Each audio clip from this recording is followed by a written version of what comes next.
Former National Security Advisor John Bolton went after Donald Trump's TV habit during an interview on Face the Nation. So now host Margaret Brennan asked the former Trump administration official and cowardly grifter, that's what I call him, if the president's thinking was shaped more by television or his advisors. And of course, here is Bolton's answer. Well, I think it's a combination of television and listening to people outside the government that he trusts for one reason or another. I think if you could clock the amount of time he spent actually in the Oval Office versus the amount of time he spends in the little dining room off the Oval Office with the cable news networks of one form or another on, it would be a very interesting statistic. So basically, John Bolton is backing up earlier reports of Donald Trump spending a lot of his free time watching TV, which is true. That was first reported by the New York Times back in April. They wrote that Trump watches as much as 7 hours of cable news each morning and doesn't arrive into the Oval Office until about noon. Well, that's executive time. Well, obviously.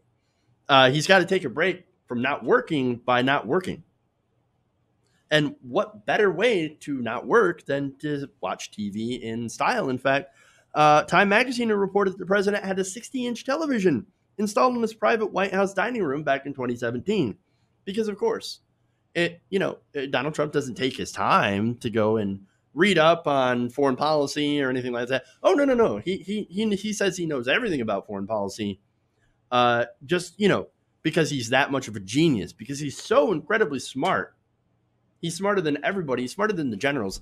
He said he would know if he could have a deal with Kim Jong-un within the first few seconds. Idiot. So no, he's going to take that time instead of watch television. Ridiculous. Now, according to the New York Times, by the way, Donald Trump watches Fox News, obviously, which was making him increasingly cranky at the time, and still is, CNN, and a tiny little bit of MSNBC. So he watches, let me rephrase that. He hate watches, right? CNN and MSNBC. Don Lemon, he hates that guy, right? Joe Scarborough absolutely hates that guy. And then loves Tucker Carlson, Sean Hannity, Fox and Friends, Lou Dobbs. He hates everybody else. Basically, he likes the people who kiss his ass. Of course. Those are the people that the president loves to watch. And, even the people on CNBC. So there's no real, breaking news on this. This is a confirmation of what we already know. But it is interesting to hear it from people who had actually been in the administration. What's interesting as well is he could have come out and said this earlier. He could have corroborated these reports. He could have backed them up. He could have done a lot of things. Instead, he waited, he wrote a book, and now he's trying to profit off it.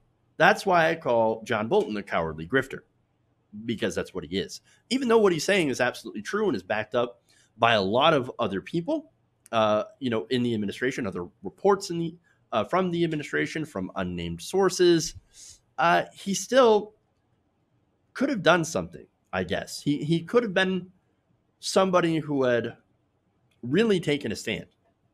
Instead, like a lot of these people who were in the administration, who are no longer in the administration, who were kicked out or who had quit, they put their own personal worth, or I should say, well-being or net worth or whatever, ahead of the rest of the country in order to make an extra buck. Understand that that's who these people are, right? They are, even if they're, anti-Trump. And here's something that we've got to remember that a lot of, unfortunately, Democrats, establishment liberals have forgotten, right? That these people are terrible people. Like, I love the ads the Lincoln Project puts out. But you got to remember, they're also Republicans. They're also terrible people like Bill Kristol, who were in favor of disastrous wars like the Iraq War. And so these are not good people, even though they're anti-Trump. And that's what you have to remember. John Bolton's not a good person because he's anti-Trump. John Bolton is cowardly. He is a grifter, but he's right. And he just gives us more confirmation of stuff that we already knew. And he's going to continue to do that. But it is interesting to watch, because I wonder how Donald Trump is going to melt down and react to what is already true. Hey guys, hopefully you enjoyed that free video. Now I'm going to have to ask you a favor. Between the demonetization and the YouTube algorithm messing around with view counts, etc., we're having a hard time adjusting to the new YouTube reality, which is where you guys come in. See, we have a Patreon, patreon.com/TYTNation, set up to help us rely on you guys, the viewers, instead of big corporate ads. Look, you know the show. You know I'm not in favor of big corporations anyway. So help us transition away from relying on the ad model to pay the bills, and sign up to be a patron, patreon.com/TYTNation. That goes a long way to help us keep the lights on. And you guys will know that you're supporting independent, progressive media.